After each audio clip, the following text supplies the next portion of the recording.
Dear children, do you know? Have you ever wondered how living things get their energy? How they depend on each other for survival? What is nutrition and nutrients? Today we are going to learn the prerequisites for the topic nutrition of 10th grade. We eat different types of food items in our daily life. We prefer to eat good nutritious food and also balanced diet. Where do we get food from? We get food from plants and animals. Where do animals get food from? Yes, animals get food from plants. Where do plants get food from? Plants do not depend upon others. They can synthesize their own food materials. Look at this food chain. Here, plants produces the food which is taken up by the primary consumer, that is grasshopper. Upon this primary consumer, secondary consumers are dependent, then tertiary consumers are dependent, finally topmost consumers are dependent upon these things. The decomposers decompose the dead plant and animal bodies and added back the nutrients to the environment. So in this way, all the living things are dependent upon each other for their food requirements. Nutrition is how organisms obtain energy and essential nutrients to survive and thrive. Procurement of nutrients is called nutrition. If we look at the types of nutrition, there are different modes of nutrition: autotrophic nutrition, heterotrophic nutrition, parasitic nutrition and saprophytic nutrition. Yes, now let us see about the autotrophic nutrition which occurs in the plants. Plants synthesize their own food by a process known as photosynthesis. Green plants takes carbon dioxide and water, convert them into sugars or carbohydrates in the presence of sunlight. This process is called as photosynthesis. In this photosynthesis, only oxygen gas, which is essential for all the living organisms, is evolved. If we look at the equation of photosynthesis, carbon dioxide and water, sunlight and chlorophyll, these are the requirements or factors of photosynthesis, whereas glucose, which is later on converted into starch, and oxygen are the products of photosynthesis. Where does photosynthesis takes place? We know that the green parts of the plant, nothing but leaves. In leaves, photosynthesis takes place. So leaf is considered as the food factory of the plant. Leaves have a specialized cell organelles known as chloroplast, in which chlorophyll and other accessory pigments are present, which are required for photosynthesis. Photosynthesis, Kiranjanya Samyoga Kriya. Photosynthesis and water. There are so many scientists who paid contributions for the invention of photosynthesis and the related info about the photosynthesis. Now let us try to know about them. In the year 1648, a Belgian scientist, Jan Baptist van Helmont, conducted an experiment continued for 5 years.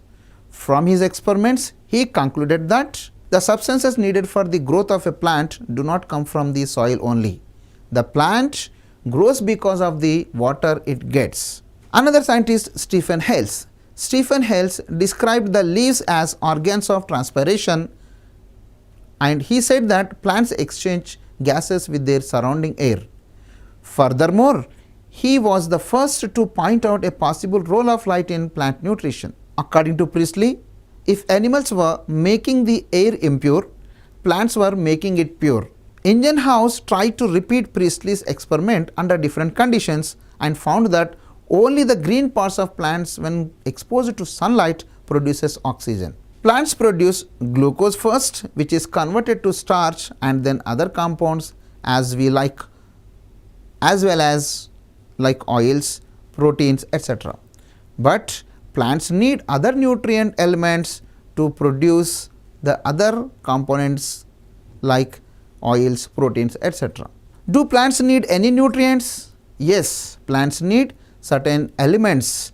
The main nutrients needed are nitrogen, potassium and phosphorus in large quantity. So these are called as macronutrients.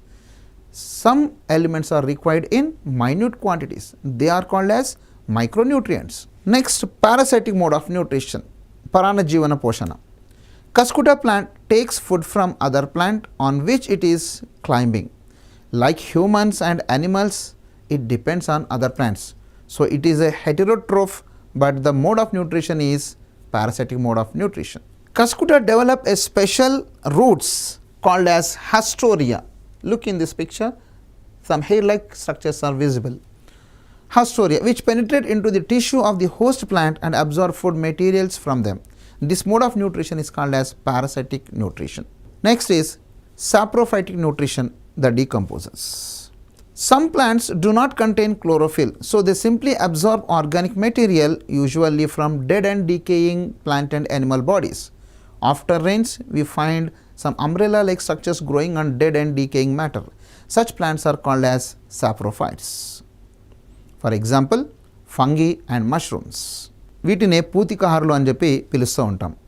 So పూతికాహారులు చనిపోయినటువంటి వృక్ష జంతువుల శరీరాల నుండి తమకు కావాల్సినటువంటి పోషకాలను సేకరిస్తాయి. How do animals obtain their nutrients? Some animals are directly depends on the plants. They eat only plant materials. Such animals are called as herbivores, like for example cow, goat, deer, rabbit, horse, etc. Some animals get their food materials only from the animals. That means they eat only meat or other animals like tiger, lion, eagle, etc. Some animals are dependent upon plants and animals. That means they eat plants as well as other animals like as humans, bear, crow, hen, etc. Such animals are called as omnivores. శాకాహారులు, మాంసాహారులు, సర్వభక్షకాలు. శాకాహారులు కేవలం మొక్కలను మాత్రమే ఆహారంగా తీసుకుంటాయి. మాంసాహారులు ఇతర జంతువులను ఆహారంగా తీసుకుంటాయి. సర్వభక్షకాలు మొక్కలు మరియు జంతువులను రెండింటినీ ఆహారంగా తీసుకుంటాయి. What are the nutrients present in our body? What are the nutrients present in our food? The main nutrients present in our food are carbohydrates, proteins and fats. Carbohydrates are energy giving food components present in foods like rice, wheat, jowar, potato, banana, etc. Proteins are body building food components present in food like meat, milk, fish, pulses, etc. And fats are also energy giving food components present in foods like ghee, butter, oil and oil seeds, etc. Vitamins and minerals, these are the micronutrients and required to our body to protect ourselves from the diseases and also helps in metabolic activities. These vitamins and minerals are found in vegetables and nutrients. Why do we need of roughages? Roughages are dietary fibers, helps in easy movement of food as well as clean our food canal and prevent constipation. So it is very essential to eat roughages regularly. Now, what is balanced diet? The food that contains all the nutrients like carbohydrates, proteins, fats, vitamins and minerals in a proper proportions. It is called balanced diet. Think and discuss. What are the products of photosynthesis? How can we test the presence of starch? Which gas is evolved during photosynthesis? How can we confirm it? How the food components are digested in our body? In what way the deficiency of nutrients affect our body? So students, I think you might have understood the main prerequisites related to the topic nutrition.